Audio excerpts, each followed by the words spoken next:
বাশার ভাইয়ের আগমন শুভেচ্ছা ভাই বলে তারে শেষ খালেদা জিয়া তারে শেষ বাশার ভাইয়ের তারে শেষ বাশার ভাইয়ের তারে শেষ বাশার ভাইয়ের তারে শেষ খালেদা জিয়া তারে শেষ খালেদা জিয়া সকলের প্রতি রইল সকলকে আমি আমার তরফ থেকে সালাম জানাই। আসসালামু আলাইকুম। হুজুররা বলেন না যে জুমার দিন পবিত্র দিন, 7 দিনের মধ্যে শ্রেষ্ঠ দিন। এই জুমার দিনে আল্লাহ ঘরে আমাদের সকলকে আসার তৌফিক দিয়েছেন নামাজের জন্য, আল্লাহকে সিজদা দেওয়ার জন্য। এই জন্য আমরা সকলে আল্লাহ সুবহানাহু ওয়া তাআলার কাছে, মহান স্রষ্টার কাছে আমরা শুকরিয়া জানাই। আলহামদুলিল্লাহ। জনগণের প্রতিনিধি হিসাবে আপনাদের কাছে ছিলাম। আমি মনে করি একজন নির্বাচিত প্রতিনিধি যখন মানুষের সমর্থনে দোয়ায় যিনি নির্বাচিত হন, তখন সে এলাকার সবার জন্যই প্রতিনিধি হয়ে যান। আর তখন কোন নির্বাচনের কোনো ওয়াদার কষ্ট থাকে না। একজন নির্বাচিত প্রতিনিধির দায়িত্ব কর্তব্য হলো মানুষের খেদমত করা, মানুষের খাদেম হওয়া, মানুষের সুখে দুঃখে তাদের পাশে থাকা, তাদের যে কোনো সময় চাওয়া পাওয়ার সাথে সম্পৃক্ত থাকা। ওয়াদার কোনো বিষয় না যে আমি এই ওয়াদা দিলাম, এই ওয়াদা দিলাম। কারণ একজন নির্বাচিত প্রতিনিধি জনগণের কাজ করেই তার কাজ। কাজে যার কাজ সকলের সমস্যার সঙ্গে সম্পৃক্ত, তার তো ওয়াদা দেওয়ার কোনো প্রশ্ন থাকে না। দীর্ঘদিনের অভিজ্ঞতার কারণে আমি প্রায় 1993 থেকে 2011 সাল পর্যন্ত এই এলাকার আপনাদের প্রতিনিধি বা আপনাদের খাদেম হিসেবে ছিলাম। আমি সংক্ষিপ্তকালে রাজনৈতিক আলাপ করতে চাই না। দুঃশাসন যেটা হয় সেটা যুগে যুগে আমাদের কারণেই হয়। মানুষ যখন আল্লাহর আদেশ থেকে দূরে যায়, ধীরে হয়ে যায়, তো আল্লাহ সুবহানাহু ওয়া তাআলা কালামে পাকে বা ইমাম সাহেবরা, মাওলানা সাহেবরা প্রায় বক্তব্য দিয়ে থাকেন যে মানুষের হাতের কামাই তাদের জন্য দুঃশাসন। মানুষকে সুশাসনে আনার জন্য আল্লাহ যে সর্বশক্তিমান, এটা বোঝার জন্য ওই মানুষের গুনার কারণেই তার উপরে দুঃশাসন চাপে। আর এটা যদি অতিরিক্ত হয়ে যায় তাহলে আল্লাহ সুবহানাহু ওয়া তাআলাই তার একটা বান্দার মুসিবত থেকে কাটার জন্য আবার সেটা কাটিয়ে দেয়। সেই দুঃশাসনের অবসান হয়, সুশাসন প্রতিষ্ঠা হয়।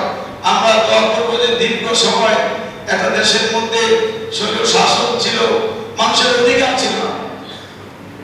আল্লাহ তাআলা তার থেকে যে প্রতিদান দিয়েছে, তার পাশাপাশি আমরা সকলেই দোয়া করবো আগামী দিনে যেন একটা সুন্দর বাংলাদেশ হয়, মানুষের সুশাসনের বাংলাদেশ হয়, মানুষের চাহিদা মোতাবেক একটি দেশ হয়, সর্বোপরি ইসলামিক মূল্যবোধের একটা দেশ যেন হয়। কারণ আমরা এই দেশের মানুষ শতকরা 90% উপর মুসলমান।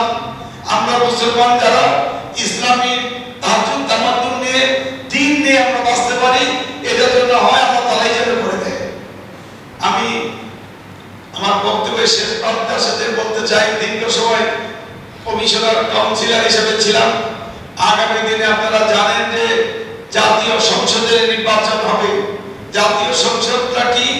জাতীয় সংসদ হলো একটা দেশের সুশাসনের জন্য আইন তৈরি করা, সুশাসনের জন্য আইন তৈরি করা, শাসন করার জন্য নয়। শাসন করার জন্য থাকে প্রশাসন, কিন্তু একজন নির্বাচিত প্রতিনিধি পার্লামেন্টে গিয়ে মানুষের পক্ষে কথা বলে সুশাসন প্রতিষ্ঠা করার জন্য, দেশ পরিচালনার জন্য আইন তৈরি করবে।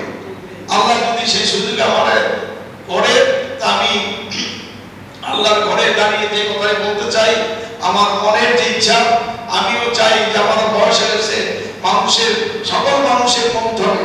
আমি কত মানুষ এই এলাকার দেখেছি, আমি অনেকের দেখি না। আমার বয়সী অনেক আজকে দুনিয়াতে নাই। যাই হোক, যতদিন বেঁচে থাকি যারা মানুষের কল্যাণে কাজ করতে পারি, দেশের কল্যাণে কাজ করতে পারি, সেইটা আমার মূল উদ্দেশ্য। কারণ জনসেবার মাধ্যমে মানুষের কাছাকাছি যত যাওয়া যায়, অন্য কোনো মাধ্যমে সেটা পাওয়া যায় না। আল্লাহ সুবহানাহু ওয়া তাআলা নিজে বলেছেন, হাক্কুল্লাহ হাক্কুল ইবাদ, হাক্কুল্লাহ আল্লাহর হুকুম আদায় করা, আল্লাহর গোলামি করা। কিন্তু আল্লাহর শ্রেষ্ঠ জীব আশরাফুল মাখলুকাত মানুষ, মানুষের প্রতি যে আমার কর্তব্য আছে, আমার যে কাজ করতে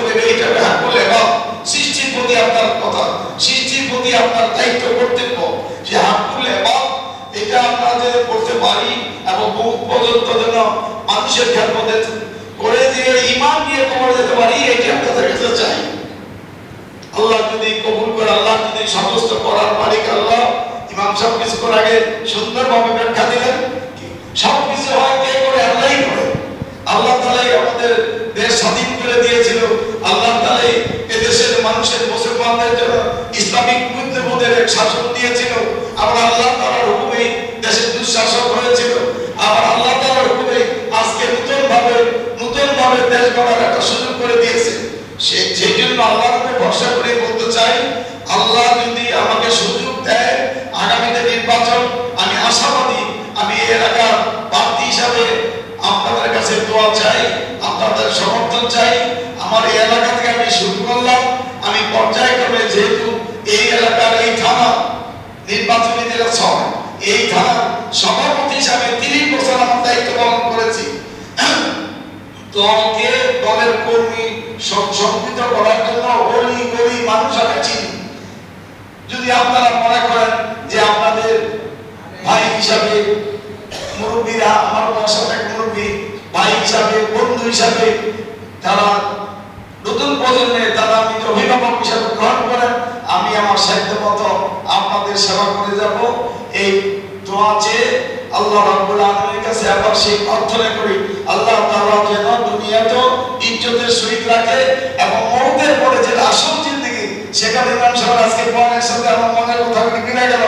এই মওতের পরে জিন্দেগি, আসল জিন্দেগি, সেখানে আল্লাহ তাআলা যেন বেজ্জতি না করে। সকলের কাছে এই কথা বলে আমার কথা শেষ করছি। আসসালামু আলাইকুম ওয়া রাহমাতুল্লাহি ওয়া বারাকাতুহু।